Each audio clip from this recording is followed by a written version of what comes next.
आखिरी सवाल की ओर आगे बढ़ते हैं। देवनाथ सर, जब अमेरिका और इजराइल की सेना ने हमला किया था ईरान पर, तब हमने देखा कि नेटो के बाकी देशों ने हाथ खड़े कर दिए थे। कोई आगे नहीं आया था, कोई जंग में शामिल नहीं हुआ, सिर्फ यही 2 देश थे। बाद में जब स्ट्रेट ऑफ हॉर्मुज को खुलवाने की बात आई, तब भी जब ट्रंप ने अपील की बाकी देशों से कि आप लोग सेना भेजिए, तब भी कोई आगे नहीं आया। अभी क्या स्थिति बनी हुई है? क्या अभी भी उन सारे यूरोप के देशों का स्टैंड यही रहने वाला है, या उनमें से कोई और देश अमेरिका के साथ आ सकता है, जंग में शामिल हो सकता है? उधर की तरफ पूछ रहा हूं मैं। वैभव जी, यूरोप का कोई भी देश, नेटो का कोई भी देश अमेरिका के साथ इस जंग में ईरान पर हमला करने के लिए तो नहीं ज्वाइन करेगा। उन्होंने पहले से ही क्लियर कर दिया है कि नेटो बनाने का उद्देश्य था रशिया के अगेंस्ट एक फ्रंट बनाना। उस जमाने में वार्सा पैक्ट हुआ करता था 50, 60, 70 के दशक में। नेटो बनाम वार्सा पैक्ट को जाहिर बात है ईस्टर्न यूरोप के देश थे, अब वो टूट टूट कर रशिया से अलग होकर वार्सा पैक्ट छोड़कर नेटो में शामिल हो गए।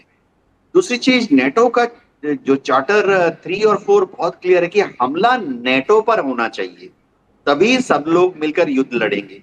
तो हमला तो नेटो के ऊपर नहीं हुआ, हमला तो अमेरिका पर भी नहीं हुआ। अमेरिका ने और इजराइल ने हमला किया ईरान पर। तो नेटो ने चार्टर 5 बहुत क्लियर है कि अगर नेटो के देश के ऊपर हमला होता है तो बाकी सारे देश शत्रु का एक साथ मुकाबला करेंगे। तो नेटो देशों के ऊपर हमला नहीं हुआ, अमेरिका ने हमला किया। अच्छा देखिए, अभी ये पाकिस्तान वाला जो एंगल था वो बहुत इंटरेस्टिंग है। पाकिस्तान का तो बलूचिस्तान प्रांत लगता है सिस्तान के साथ ईरान के। ईरान को मालूम था कि अमेरिका पाकिस्तान को अपना पिछलग्गू बना के बलूचिस्तान सिस्तान का जो फ्रंट है उसको एक्टिवेट कर सकता है। तो ईरान का मास्टर स्ट्रोक था कि जैसे ये युद्ध चालू हुआ, उन्होंने स्ट्रेट ऑफ हॉर्मुज को बंद किया, लेकिन पहले दिन ही उन्होंने डिक्लेयर कर दिया कि पाकिस्तान के जहाजों के ऊपर कोई बंदिश नहीं है। तो 1 मार्च से लेके आज तक पाकिस्तान के जहाज को ईरान की नेवी ने नहीं रोका। कच्चा तेल लेके चले, ईरान की जो सरकार है उसको क्लियरेंस दे देती है, वो पाकिस्तान तक आ जाता है। ऐसा करके उन्होंने पाकिस्तान को अपनी मुट्ठी में रखा हुआ है। एक और चीज वैभव जी, पाकिस्तान में 15% तो शिया हैं, जो कि ईरान के खिलाफ अगर पाकिस्तान ने कुछ हरकत की या अगर पाकिस्तान ने बलूचिस्तान में अमेरिका की आर्मी नेवी एयरफोर्स को जगह दी, ग्वादर में अमेरिका की नेवी को जगह दे दी, और वहां पे समझिए पेशावर या कहीं पे अमेरिका की एयरफोर्स को जगह दे दी, अमेरिका के ग्राउंड ट्रूप्स को इंडक्ट करा दिया, तो ये शिया नाराज हो जाएंगे। 15% बहुत बड़ी आबादी होती है, लेकिन नाना कारणों से, जिसमें कि एक धार्मिक भावना भी है, पाकिस्तान के ज्यादातर सुन्नी मुसलमान भी इस युद्ध में अमेरिका के साथ नहीं है, वो ईरान के साथ हैं। और पाकिस्तान का इंटरनल डोमेस्टिक सिचुएशन बहुत क्लियर है। अगर हम याद रखें, आज से 2 महीने पहले पाकिस्तान में कराची में अमेरिका की जो कॉन्सुलेट है उसमें पाकिस्तानी घुस गए थे, फिर पाकिस्तान की पुलिस को गोली चलानी पड़ी। तो अगर वाकई पाकिस्तान की सरकार अमेरिका को जगह देगी बलूचिस्तान से सिस्तान पर हमला करने के लिए, पाकिस्तान में तो आम जनता जो है इनके नेताओं को सड़कों पे ढूंढ ढूंढ के पत्थर मार मार के मार डालेगी। जी बिल्कुल। एक आखिरी सवाल सिरोही सर से भी है। सिरोही सर, हमने देखा था कि जब ये युद्ध शुरू हुआ था, उस युद्ध के दौरान ये बातें आई थी कि इस युद्ध से रूस का बहुत फायदा हुआ है, पुतिन का बहुत फायदा हुआ है, क्योंकि यूक्रेन को वैसी मदद मिलनी बंद हो गई अमेरिका से जो पहले से मिलती आ रही थी। अभी आपके हिसाब से पुतिन क्या चाह रहे होंगे? कि अभी एक और युद्ध हो जाए, अमेरिका और उलझ जाए, उसके हथियारों की खपत और कम हो जाए? बिल्कुल, इसमें कोई दो राय नहीं है। अमेरिका जब यूक्रेन और रशिया की लड़ाई चल रही थी तो अमेरिका बड़ा खुश था कि जो है रशिया यूक्रेन में टाई डाउन हो गया है, उसके जो हथियार वहां पे इस्तेमाल हो रहे हैं, उसकी इकोनॉमी जो है नीचे जा रही है, तो अमेरिका बड़ा खुश था। लेकिन अब जो है जब अमेरिका फंस गया है ईरान में, तो रशिया बड़ा खुश है, और सबसे ज्यादा खुश तो चाइना है। चलो, रशिया तो यूक्रेन में फंसा हुआ है, अमेरिका ईरान में फंसा हुआ, चाइना तो कहीं नहीं फंसा हुआ, और चाइना की इकोनॉमी भी तरक्की कर रही है। डोनाल्ड ट्रंप साहब इतना बड़ा डेलीगेशन, ट्रेड डेलीगेशन लेके जाते हैं बिजनेस लीडर्स को, और वहां से जो बातचीत करके आते हैं।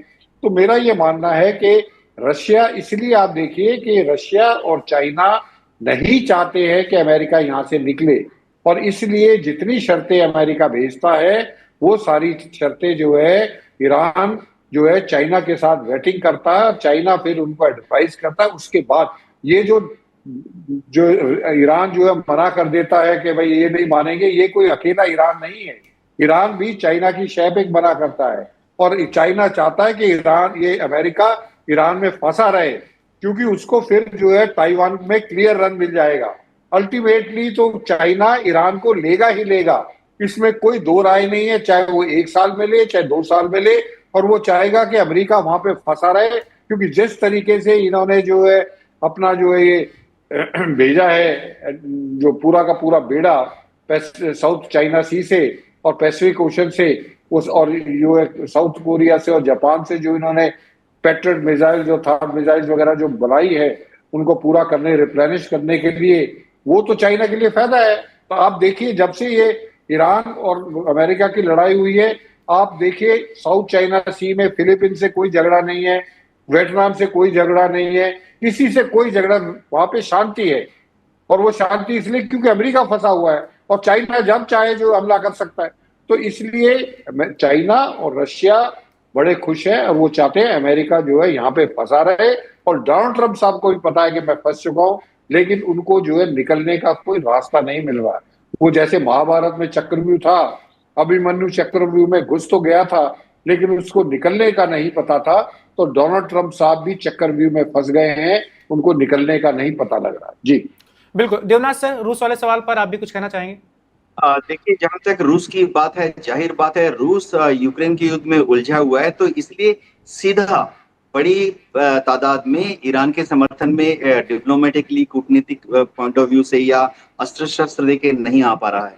लेकिन जैसे कर्नल सिरोही ने कहा, इसमें कोई शक नहीं है कि अमेरिका को अपने वेपन सिस्टम्स जो वो नेटो के देशों के सप्लाई कर रहा था, फिर नेटो के देशों से पोलैंड के रास्ते से यूक्रेन पहुंचते थे, वो जो लॉजिस्टिक सप्लाई चेन है वो कमजोर हो गया है।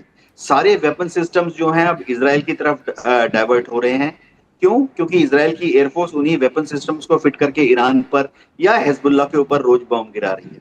दूसरी चीज, अमेरिका की जो सेंट्रल कमांड है कतार में, अबू धाबी में उनका इतना बड़ा बेस है, वो पूरी तरह से उनका जो वॉर वेस्टेज रिजर्व होता है शून्य हो गया है। पूरी तरह से अभी नेटो देश से हर रोज हथियारों को शिफ्ट किया जा रहा है सेंटकॉम की तरफ।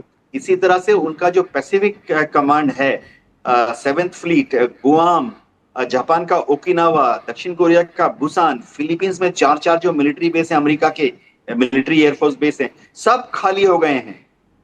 इन सब यहाँ से मिसाइलें, इंटरसेप्टर मिसाइलें, बॉम्ब्स, रॉकेट्स कहाँ जा रहे हैं?